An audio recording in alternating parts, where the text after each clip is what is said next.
Hi, everyone. My name is Ilona Dougherty, and I'm the managing director of a research project at the University of Waterloo called the Youth and Innovation Project.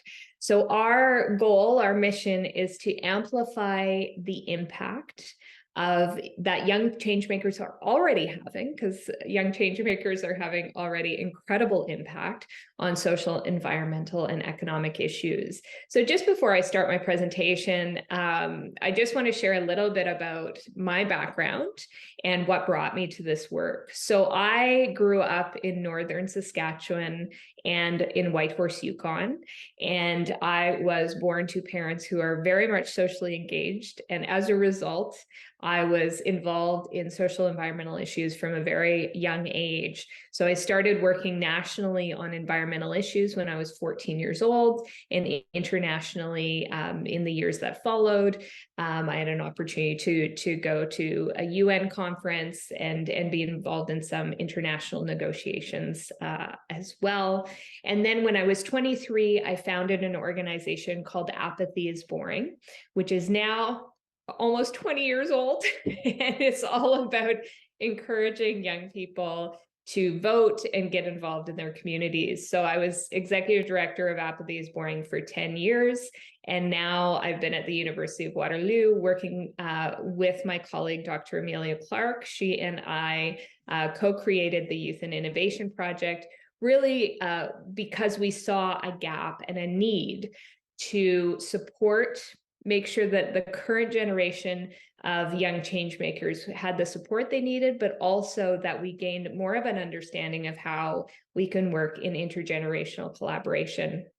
So I'm excited today to share with you a little bit of my story and also a lot about our research and some of our findings, which I hope will be helpful for all of you as you think about how important and critical both amplifying the impact of young change makers is, but also working in intergenerational collaboration, how important that is, but also how hard it is.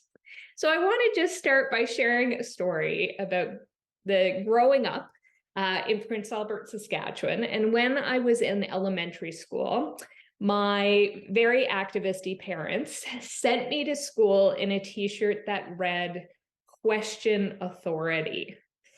Now, I already wasn't a shy kid. I was somebody who had always spoken my mind, but what that t-shirt taught me was something very important.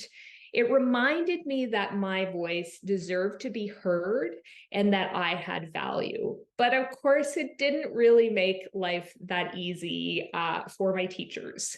So it didn't make life easy for my grade 7 teacher when I started a petition because I didn't think the results of a test were fair. Or a few years later, when I called out one of my teachers on local radio because I didn't think that they were modeling appropriate behavior. I thought they were modeling kind of inappropriate behavior. Or when I told my principal that I didn't think it was okay that they wouldn't let me start a student council. But what I've learned in the many years since, and what we are learning through our research at the Youth and Innovation Project at the University of Waterloo, is that when I was young, I was doing exactly what young people are supposed to do. The role of young people is not to make life easy for adults. The role of young people is to innovate, to challenge the status quo, to take risks, and by doing so, help us and work together with us to come up with bold solutions to the complex problems. And these are bold solutions that our communities need, especially as I know you all know and are working very, very hard towards. We need these solutions at this particular moment in history. So I love the Grace Hopper quote. The most dangerous phrase in the language is, "We've always done it this way."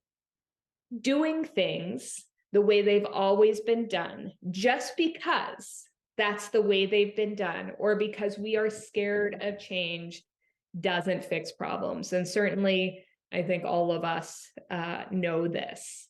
It doesn't make our communities successful, and it won't help us achieve the SDGs. What will make things better is by valuing the unique abilities that we all have to offer, whether we're younger or older, and ensuring that we're creating environments where we all can contribute the value we have to offer.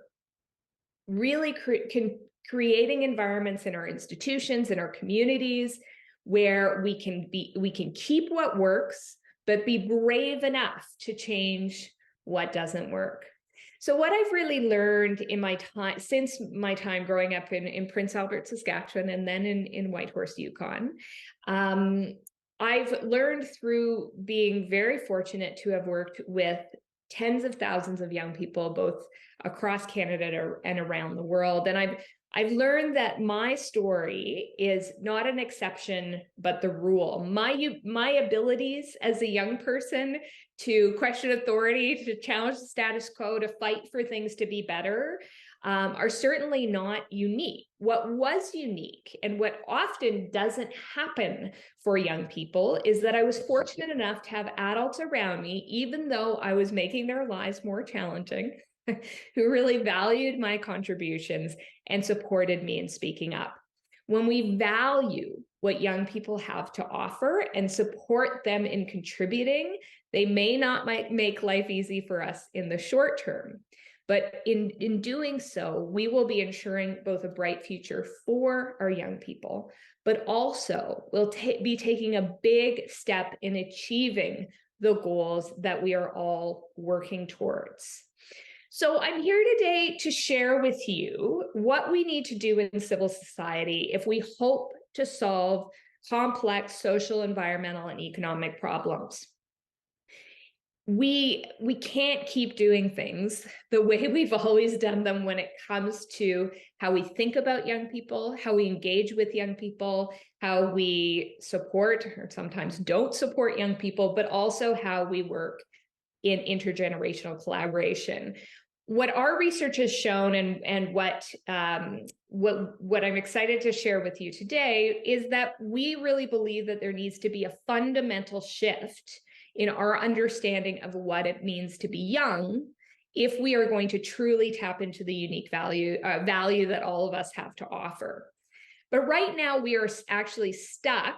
Our argument is that we're stuck in a society where we're leaving young people in an endless rehearsal for adulthood, rather than really tapping into their unique value while they're young.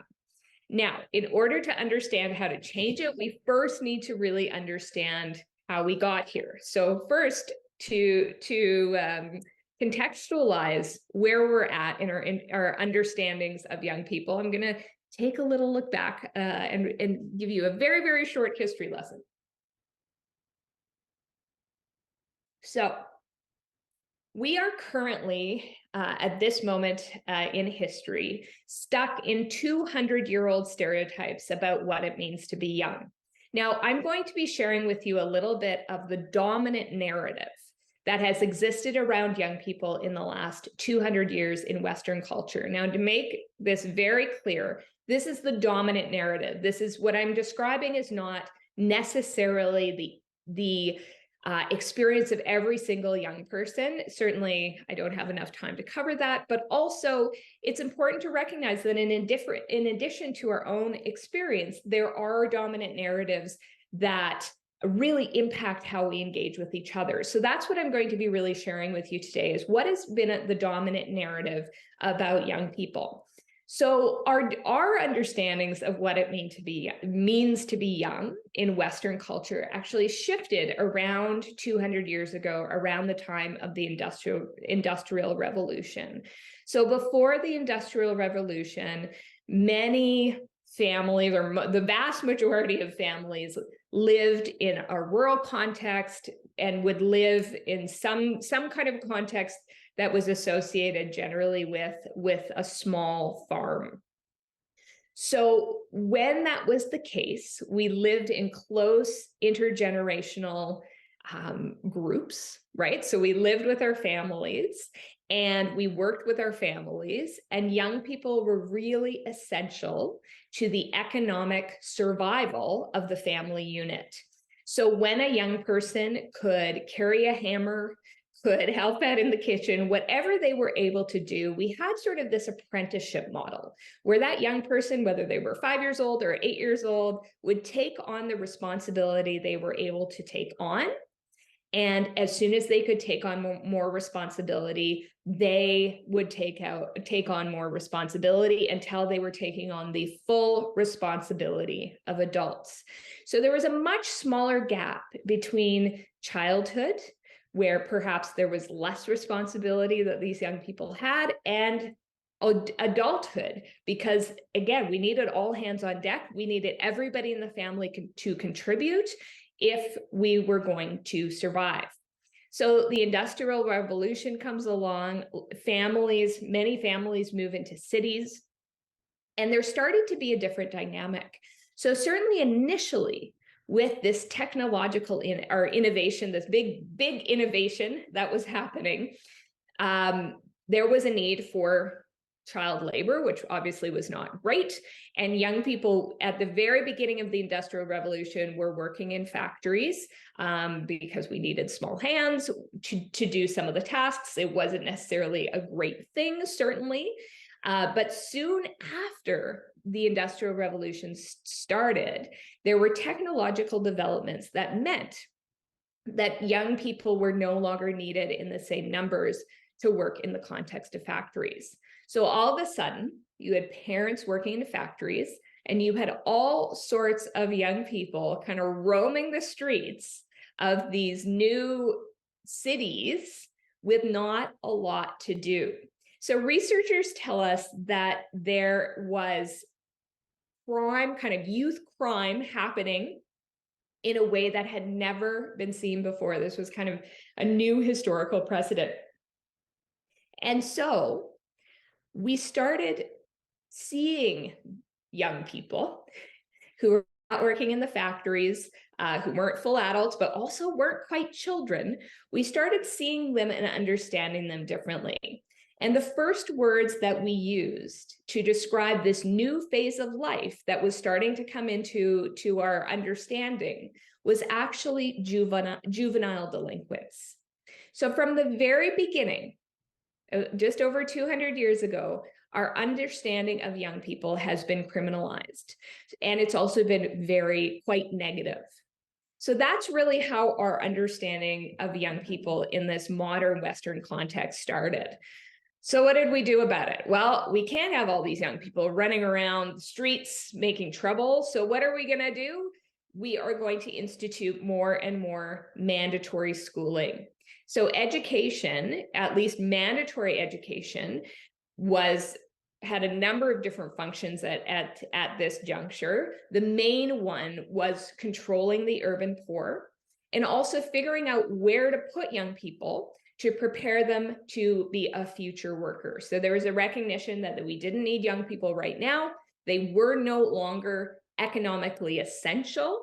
So we needed somewhere to put them to kind of keep them safe and keep them okay until we needed them. So along with this shift and this change in kind of how we understood where young people were and what they were doing, our understandings of young people started to shift. So they no longer were seen as economically essential, capable members of society who had a lot to offer, and they started being seen as a cohort of society that needs to be controlled and protected. So along with this, we see that school and education, and it still does this today, separates young people. So young people go to school and adults go to work. And we more and more became segregated by age, right? So all the people of the same age are in a classroom with you. So we saw that more and more separation between adults, young people and adults. By the 1900s, we start seeing more conflict between generations. And just after 1900, we start seeing the development of a peer culture. So if young people are spending all of their time together, well, then obviously, there's peer culture that they're developing together.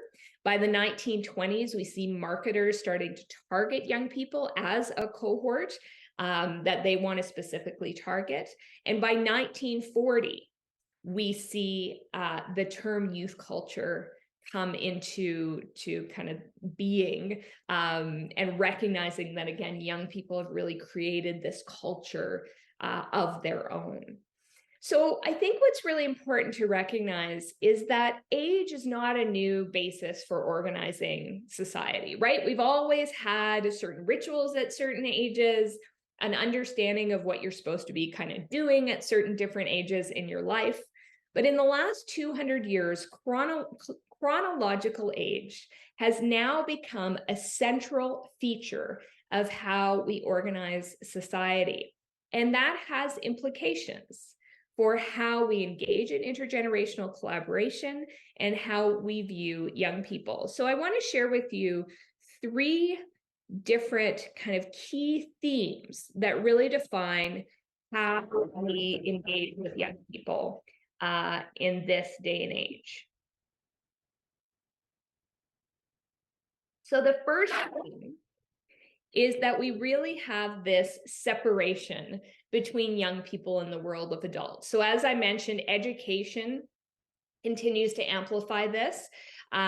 So, now not only do you go to high school, going to undergraduate degree, doing an undergraduate degree is kind of seen as the norm, and becoming more and more common as every year goes by. Certainly this generation, Generation Z, is the most educated generation in history, and it's likely to continue with Generation Alpha, their younger siblings.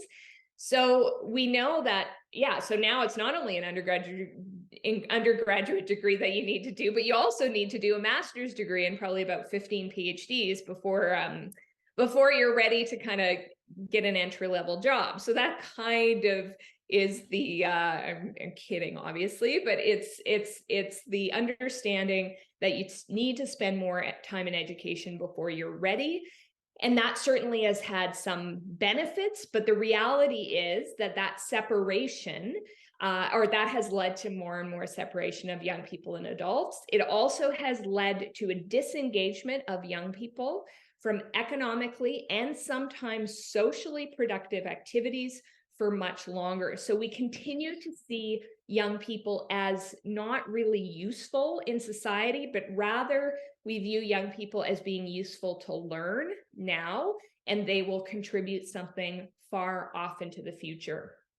So the second theme is that we have, because young people are so separate from adults, and there's some really great research actually from the World Health Organization recently about the dangers of ageism, both for folks who are on the elder side of the age continuum, but also the negative impacts that ageism has for young people.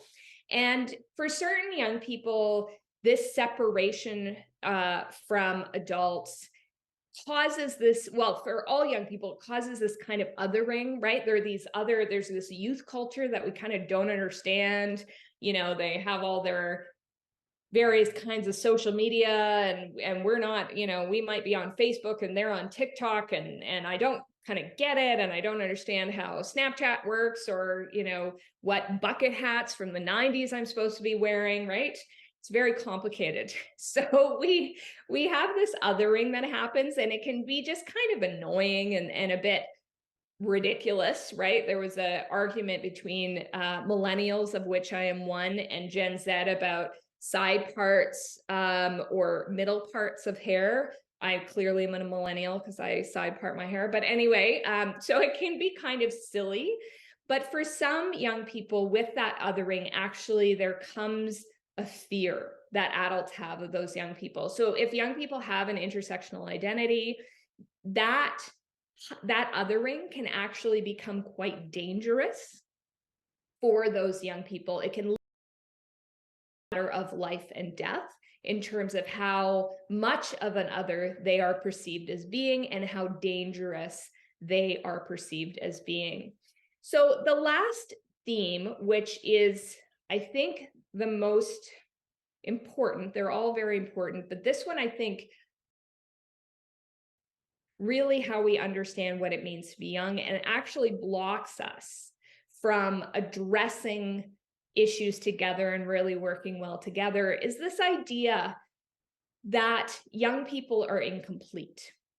So being young is a time of life where we're becoming something, and being an adult, or how we perceive it, is that being an adult is a time where we are something, where our identity is kind of stable.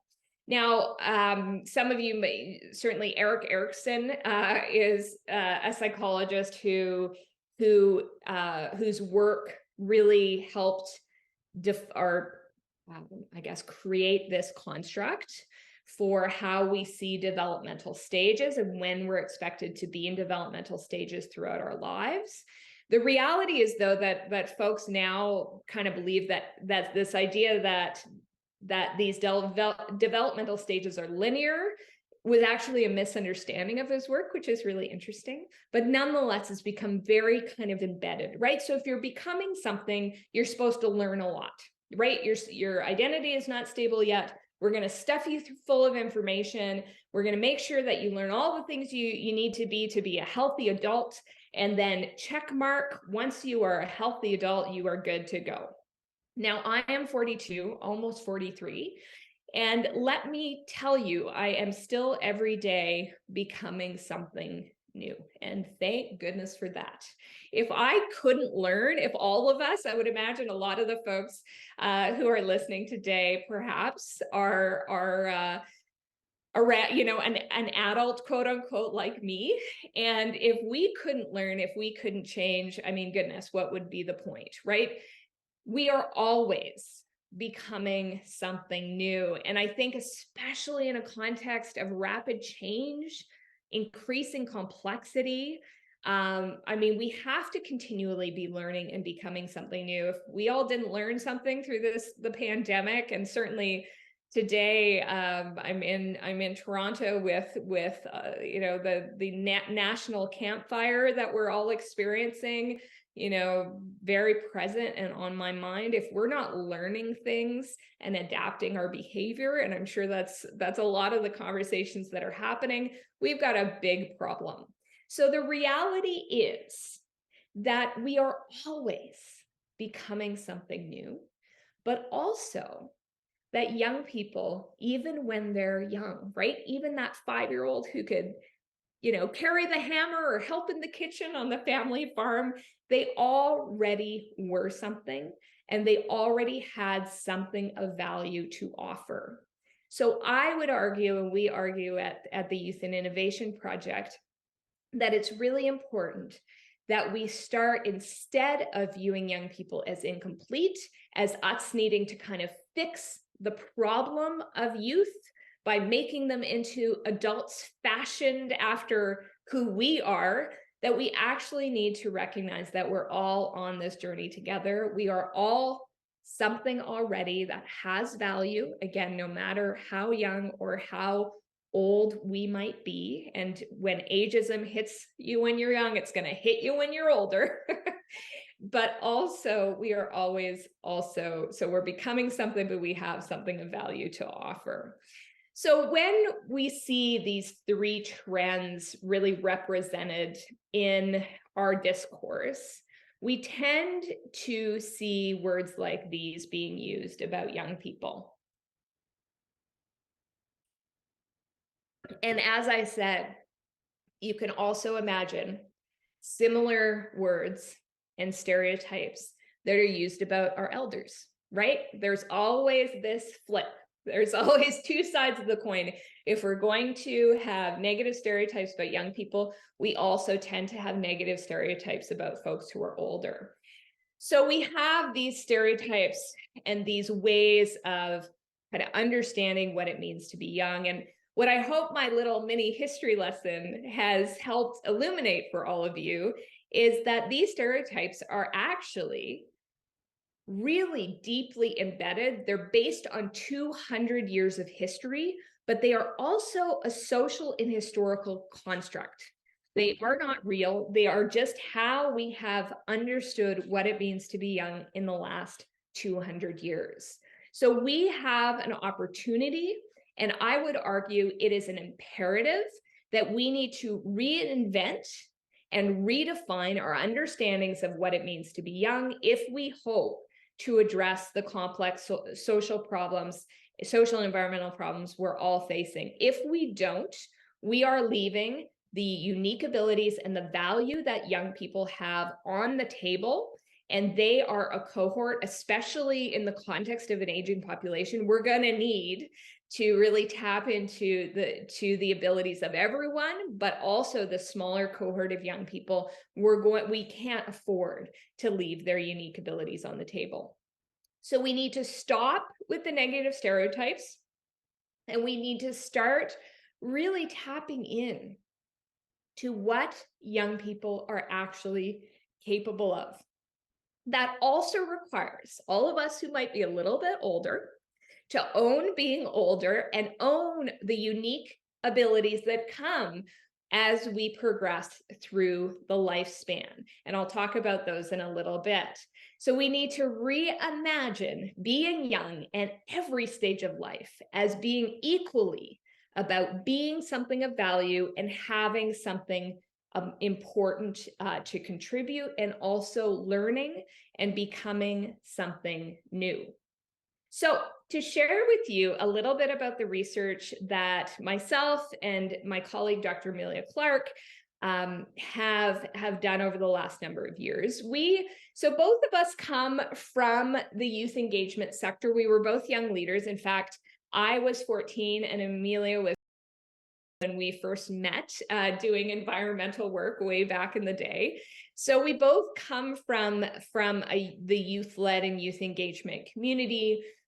But we really have seen with our own eyes and had a lot of kind of experience and had an intuitive sense of what we thought, the value we think young people have. But the Youth and Innovation Project and the research we've done, the goal of it really was to say, okay, this is nice that we think this, but let's actually look at the data. Let's do the research, and we do a lot of mixed methods, quantitative and qualitative research, and I'll share a little bit about that in a few moments. But let's look at the research and let's see what the science and the data says about young people, and what young people are capable of and what value young people really have. And we thought that would be a good way to kind of get this message out beyond just those of us who've already, kind of get it and get why youth engagement is important. We really wanted to say, okay, let's try to figure out, how we can get this message out to a broader community. So one of the places we started a number of years ago was we did a literature review looking at the latest research in neuroscience and developmental psychology to really understand what is going on with young people's brain development from 15 to 25, and what might that tell us about the importance of meaningful youth engagement.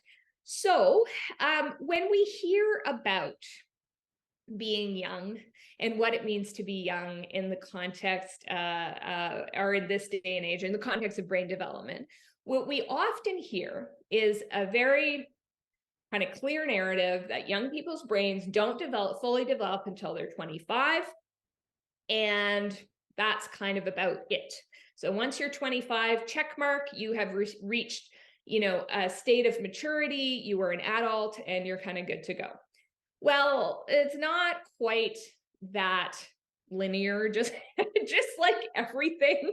There's a much more nuanced and complex story going on. So while parts of our brains hit their peak by about 25, there's other parts of our brains that have already reached their peak of raw ability, and by about 24 are starting to decline. And as I mentioned earlier, our brains, luckily, because this means we can all still learn, continue to develop and grow throughout the lifespan, right? So we get better at certain things as we get older, and there are certain things that we're really good at while we're young.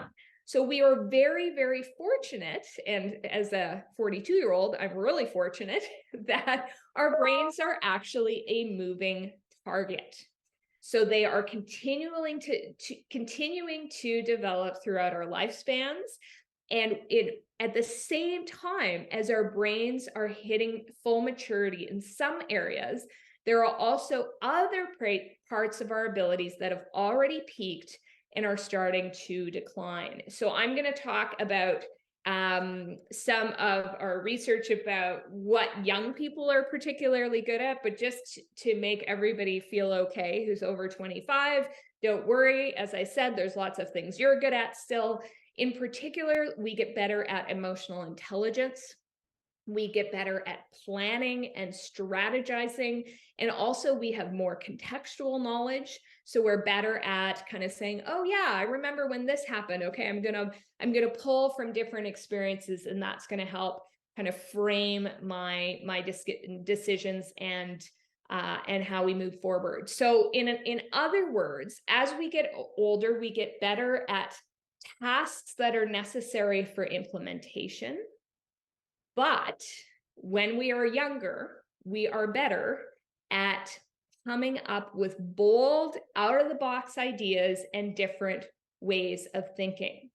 So if we wait for young people to reach an arbitrary definition of maturity when they hit 25, we will have actually already missed out on unique abilities that young people only possess while they are young. So we published this paper in 2019 in an academic journal called Emerging Adulthood, and we make the case in this academic article, of which this infographic is a summary, that the unique abilities that young people have line up with the abilities needed for bold problem solving.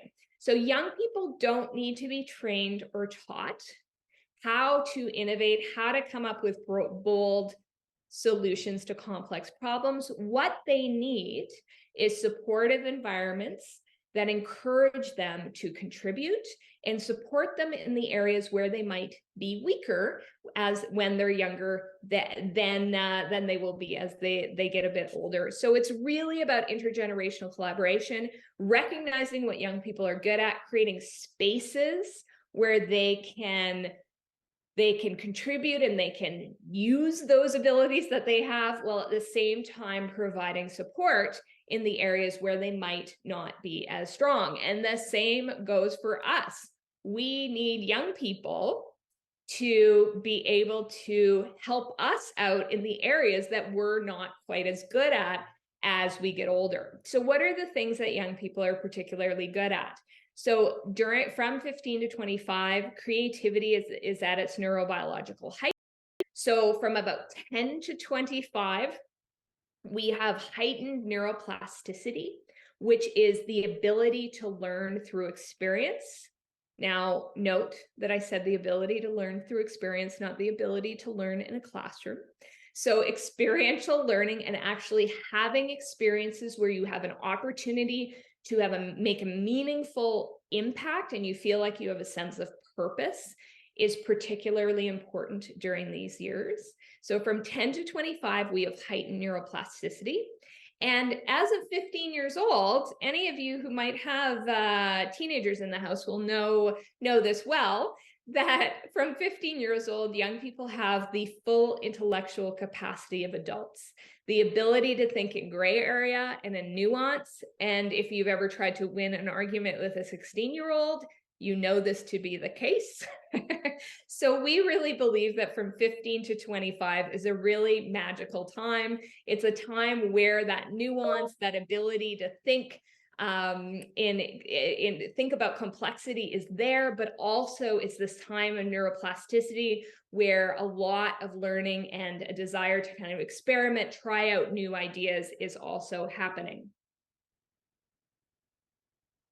So we also know that young people are really observant, and an activity, I want to do a little activity, and I can't see all of you, so I can't hear your answers on this, but nonetheless, so a little activity that I like to do to kind of or show you or explain to you how observant young people are, is I encourage you to think of a song that you really, really loved when you were about 16 to 18 years old.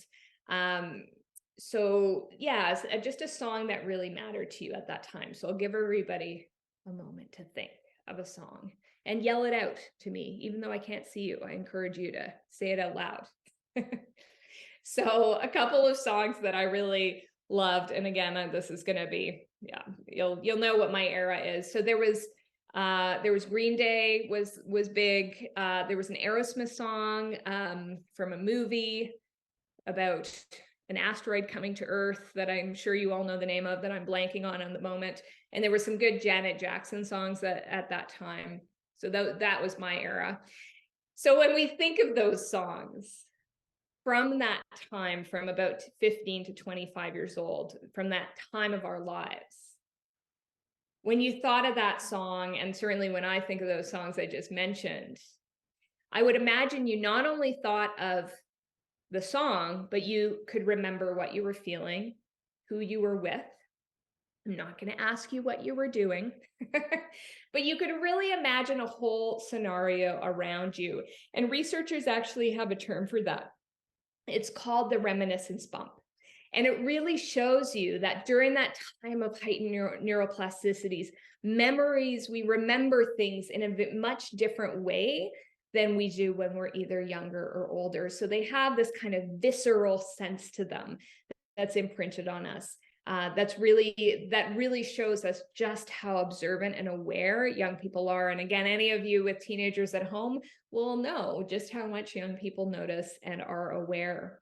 So we also know that young people are risk takers. And certainly when we talk about risk taking in young people, we tend to talk about the not so great risks that we think, that sometimes young people take, although many of these risks that are declining in terms of the number of young people who are participating in these kinds of activities. But nonetheless, we think about driving too fast. Those are the kind of risks we tend to think about when it comes to young people. But when a researcher in the US asked young people, what kind of risks are you going to need to take, and do you think you're going to take in the next number of years? Young people talked about standing up to a bully. They talked about taking a stand on an issue they care about. They talked about the kind of risks they're going to need to build a family or to get a job that they love, right? There's a lot of areas in our lives that involve risk-taking, and young people are really focused on the positive risks that they are going to need to take in their lives. So it's really us who need to catch up and recognize that young people are actually taking less negative risks in their lives, and they are the positive risk takers that we need at this point in history. So in addition to what's going on for every cohort of young people when they are about 15 to 25 years old, we also have what I like to call bonus traits of these current generations. So Gen Z is the current generation that's between about 15 to 25. And as I mentioned before, they are spending more time in education than any other cohort in history. They're the most educated cohort in history. And this certainly, as I mentioned, has some downsides in terms of separating young people from adults, but it also has some upsides. And one of the upsides is that it gives young people more time for identity formation. So there's more time to kind of like figure out who they are, to imagine fresh and different possibilities for themselves and their communities. And we also know that it also encourages a deeper search for meaning.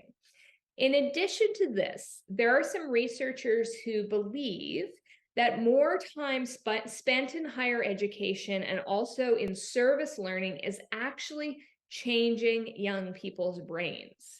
So there's been some discussion about whether more time spent in an intellectually stimulating environment is actually leading to this neuroplasticity that I've mentioned, to stay open for longer, actually into the late 20s, which is really, again, exciting, but also means that young people as they come into your workplace, as they're perhaps they're a student of yours, perhaps they are volunteering with a nonprofit that you're working with. The reality is they're going to continue to push the status quo. They're going to continue to challenge. They're going to continue to have a lot of these characteristics that I've mentioned for longer as a result of this potential shift in the way brains are developing. So what does this mean for all of you as you continue your critical work towards achieving the SDGs? And certainly we're doing that critical work as well. We believe that the work we're doing is contributing towards the SDGs as well. So what does that mean for all of us? Three things I want to talk about with all of you today. The first is the importance of recentering contributing in young people's lives. The second is how do we reintegrate the worlds of young people and adults? And the third is the hardest. How do we let go of some of the power that we have and some of the fear that we have about trying new things, and how do we really trust young people? So when it comes to recentering contribution, we tend to view in Western culture, learning and doing, so learning and contributing, as two very separate activities. So for young people who have the privilege of going to university, which is certainly, we spend the first 23 years or more learning. And then once your brain has been filled with enough information, then the rest of your life you get to spend contributing. So you kind of reach that check mark. You are an adult, now go off and contribute. But the reality is, the research tells us, is that that is not how our brains work. Learning happens when we have the opportunity to learn theory. Then we have the opportunity to apply that theory. And this is very, very important in a meaningful situation where we have the opportunity to have a meaningful impact, an impact that's most meaningful to us and meaningful beyond us. So I'm just going to really pause there. So theory and then meaningful impact. So it cannot be kind of fake practice experiential learning. That does not work. What works is when the stakes are high and young people really have an opportunity to make a difference. So theory, making a difference, and then reflection. That is how learning works. And that is not how currently we are not putting young people in a situation either where they are kind of maximized in terms of their learning potential, but also that means they're not also offered the opportunity to contribute. So we need to really stop viewing young people as the future, only worthy of being trained or taught. And we need to start recognizing that learning is complex, lifelong, and mostly spontaneous. And we need to start really finding opportunities for young people to be meaningfully contributing and have meaningful impact throughout the time that they are in education, and also outside of the context of formal education. So we really need to start viewing young people as knowers. And we can do that by, and contributors, and we can do that by encouraging more kind of work integrated learning or community service. A lot of the work we do at the Youth and Innovation Project is focused on understanding the benefits of service, community service for young people. So we can integrate more community service, we can integrate more work integrated learning, but if purpose and the opportunity for a meaningful impact do not exist in the context of those opportunities, they do not go far enough. So I would encourage you to really think about, how have you centered learning in the activities you do with young people, and how can you maybe think about, yes, learning and support is important, reflection is important, but how can you emphasize more the contributing and the measuring or the meaningful impact? So we've done a project that we haven't published the data from quite yet, but we worked with several major national organizations that run youth service projects. And we had recognized, actually, we wrote a report for the federal government for Employment and Social Development Canada about youth service and what are the leading practices in youth service. And in that report, we identified that youth service programs tend to only measure what young people learn and what an individual young person gets out of a program. They really don't measure the social and environmental impact that happen as a result of those youth service programs, even though every single one of them has that as one of their key goals. So we are working hard to support national organizations doing this work on the ground to support them in measuring the social and environmental impact of their youth service programs. And we are also, as I'm sure many of you are, grappling with how incredibly complex it is to measure social and environmental impact. So I'd really encourage you to think about how can you reframe and refocus the programs you're doing with young people, the work you're doing with young people, to take the emphasis off, we need to make you into something, young person. And yes, that's important, and supporting young people is important, but we also need to make sure that we're emphasizing, we want to make sure you have the opportunity for real meaningful impact while you are young. So the second thing we really believe is important is this reintegration of the world of young people and adults. So we know the research is clear from, again, the World Health Organization, that when we separate young people and adults, when we separate our elders from the rest of society, so any kind of age integration leads to more ageism, and it also has very negative health outcomes for all of us of all different ages. It's problematic. So we really believe that we need to reorganize our institutions so that all of us start to regularly come into contact with those of all ages. So there's some really great programs out there.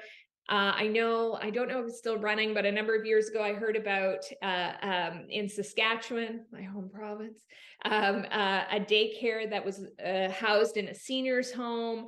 We've got programs where university students live with folks who are maybe towards the end of their lives or in retirement and maybe have an extra room that they can rent out.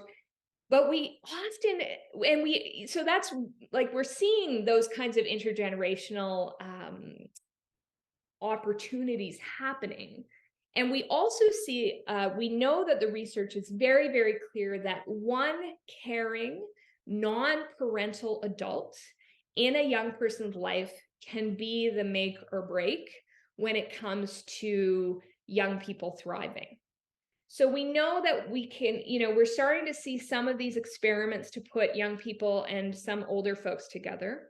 We know that mentorship and supporting young people one-on-one is important, but where I think we have a lot of work to do, and where I would really encourage all of you who are working, again, towards social and environmental change, I'd encourage all of you to think about how can we get generations working cooperatively together. So we are just about to launch a report, so keep an eye on the Youth and Innovation Project website if you're interested in this. We did a report with Ashoka Canada and the Philanthropic Foundations of Canada, along with several corporate and family foundations across Canada. And they wanted to know, how can they better support young leaders, young change makers? What do young leaders and young change makers need? And so we did, because, we're in an academic institution, we did a systematic literature review looking at leading practices in meaningfully engaging young leaders in the context of foundations. But we also did a bunch of interviews with young leaders themselves. Of course, our work, we always try to make sure that it's infused with Youth Voice. We have an amazing youth council who works really closely with us. So we're very much, we try to be as intergenerational in our work as possible. And this was kind of the finding in this report that just kind of blew my mind. So I'm interviewing all these young leaders, and I did the interviews. It was super fun, across Canada. And one of the things that they consistently said is, we do not feel supported by adult-led nonprofits.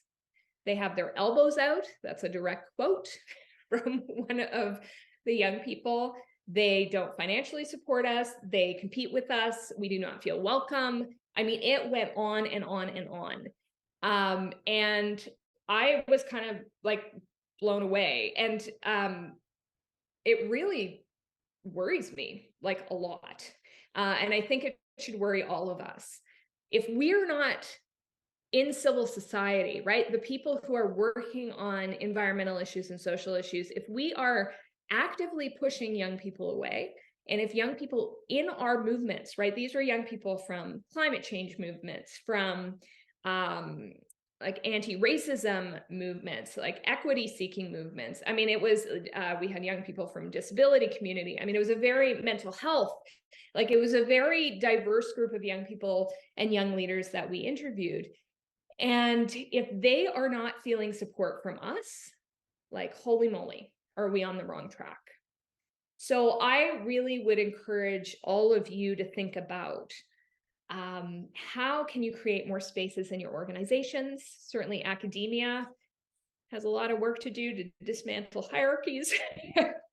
That's a whole nother talk, around young people, and really value the contributions that young people have to offer. So how can you think about what generations working cooperatively together might look like in the context of your work? So how can we make sure that we are asking young people to get engaged? That's the number one barrier we know to engagement, is young people not feeling welcomed or like they were asked.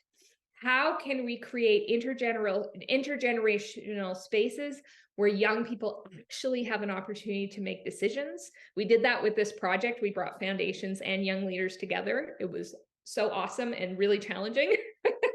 But how can we create more of those spaces where young leaders and decision makers are, and adult decision makers are working together to make decisions together?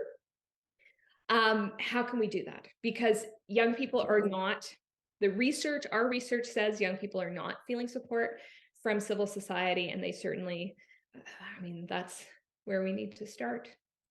So just as I finish off here, I want to tell a little story about how hard this work is. So a number of years ago, I was leaving Apathy is Boring, the organization that I founded, and around the time of that transition, I had an opportunity to mentor a young person. And I'd mentored tons of young people, and I'd been a young leader myself, and I'd had lots of mentors. And as this mentorship relationship kind of started, it became clear that even though I had a lot of value to offer to this young person, that there were things that this young person was better at than I was.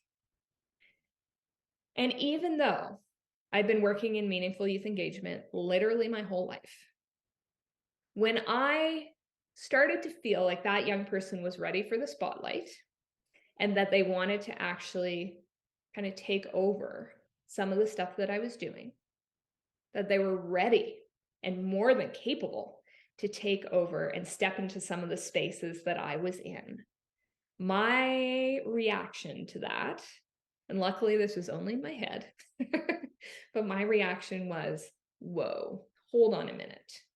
I've worked really hard to get where I am. It has been a slog. It's not easy. I have sacrificed, and this is my moment in the sun. Give me my moment in the sun.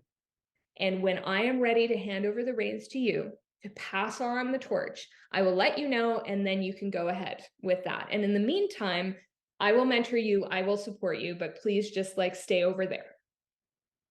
When I realized that that was my instinct, even though this has been literally my life's work, it made me realize just how incredibly difficult this work is. Intergenerational collaboration and doing it well means sharing our power with young people. It means getting out of our own way when we feel fear and worry, and instead being open to feeling discomfort and feeling scared, and saying instead to that young person, hey, so you're making me feel a little insecure. Let's figure that out together, right? And let me own my insecurity and see how we can both thrive. Young people are going to make us uncomfortable. And that's when we know the kind of change that we need to see happen in order to achieve the SDGs, in order to address social, environmental, and economic problems that we are all facing. That is when it is happening. When young people with bold ideas, and all of you who are decision makers with power to scale and implement ideas, come together. But it will only work if we're willing to let young people be who they are, exactly who they are, not try to turn them into who we want them to be. And if we let young people share the spotlight with us. We need to trust young people. We need to be willing to own how incredibly uncomfortable it is to be told the way we've been doing things for a long time isn't working anymore. It's hard, but it's what we are going to need to do if we're going to succeed together. So I would encourage you, if you're in academia, to stop viewing young people, or your job is to teach young people something or to support them in becoming healthy adults. But really, your job, if you're in academia or if you're in civil society or wherever you are, is about supporting young people to contribute now, to help young people understand the value that they have and that they have incredible value now. That is the role of all of us if we really hope to tap into the unique abilities of young people. So it is only by allowing young people to contribute while they're young, sharing our power with them, sitting with the discomfort we feel when they challenge us or want to share the spotlight with us. That is the only thing that's going to lead to our organizations and our communities thriving.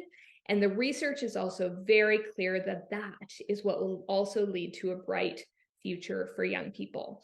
This is not easy work. I'm not leaving you with easy solutions, but they are absolutely critical for the work that we are all doing together. So thank you so much for taking the time to listen today. And I'm pretty easy to find at the Youth and Innovation Project. Can't remember if I have a last slide here. Oh, I do not. Okay. Anyway, Youth and Innovation Project, I'm pretty easy to find. We're here to support intergenerational work.